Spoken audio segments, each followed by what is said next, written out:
बहुत ही सम्माननीय मंदसौर जिले की चारों विधानसभा के मतदाता बंधुओं और मंच पर आसीन मध्य प्रदेश के भावी मुख्यमंत्री आदरणीय कमलनाथ जी, मंच पर उपस्थित सभी सम्माननीय नेतागण और दूर दूर गांव-गांव से आज अपने भावी मुख्यमंत्री का स्वागत करने पधारे ऐसे मतदाता बंधुओं और कार्यकर्ता बंधुओं।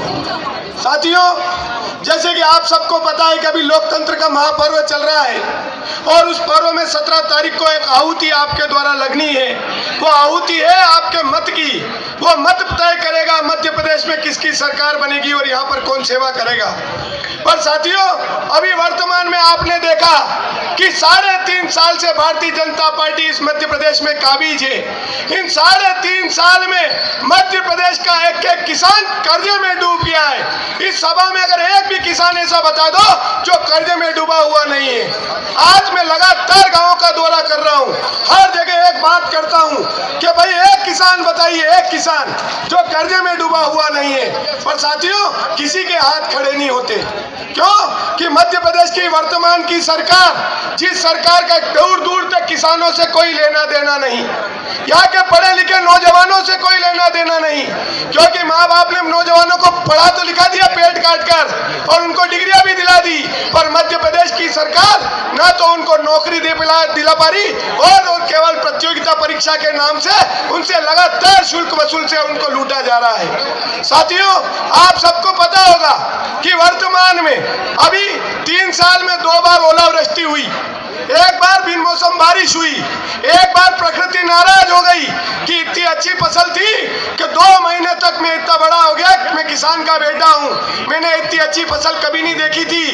पर अभी 2 महीने के बाद जब प्रकृति नाराज हो गई और पानी नहीं गिरा तो सारी फसल सूख गई।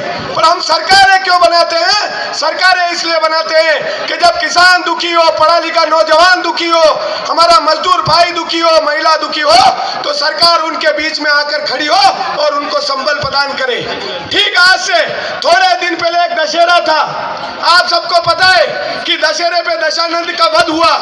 हम सब दशहरे पे दशानंद का वध क्यों करते हैं? याद है कि बुराई पे अच्छाई की जीत के लिए हम दशहरा मनाते हैं। और उस दशहरे के दिन एक चीज तो तय हो चुकी है कि जिस व्यक्ति ने माता सीता का हरण किया था उसका वध हुआ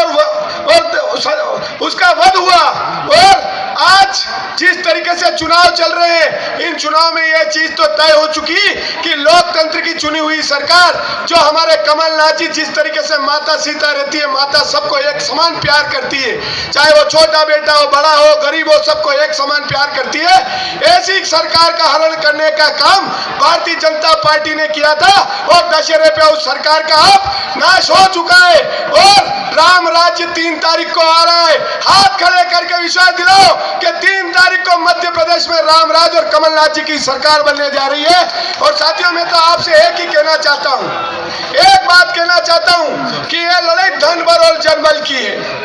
क्यों? कि 3.5 साल में मध्य प्रदेश की सरकार ने 3 रुपए का काम नहीं किया, उन्होंने काम किया है तो केवल भ्रष्टाचार का, और भ्रष्टाचार से कमाए हुए पैसे से वो आज इस चुनाव में मतदाताओं को रुझाने के लिए निकल गए हैं। और मुझे पता है कि मध्य प्रदेश का मतदाता इस बार कमलनाथ जी के साथ खड़ा है और पूरी ताकत से कांग्रेस की सरकार बनाएगा। आप सब लोगों को बहुत बहुत धन्यवाद। जय हिंद, जय भारत।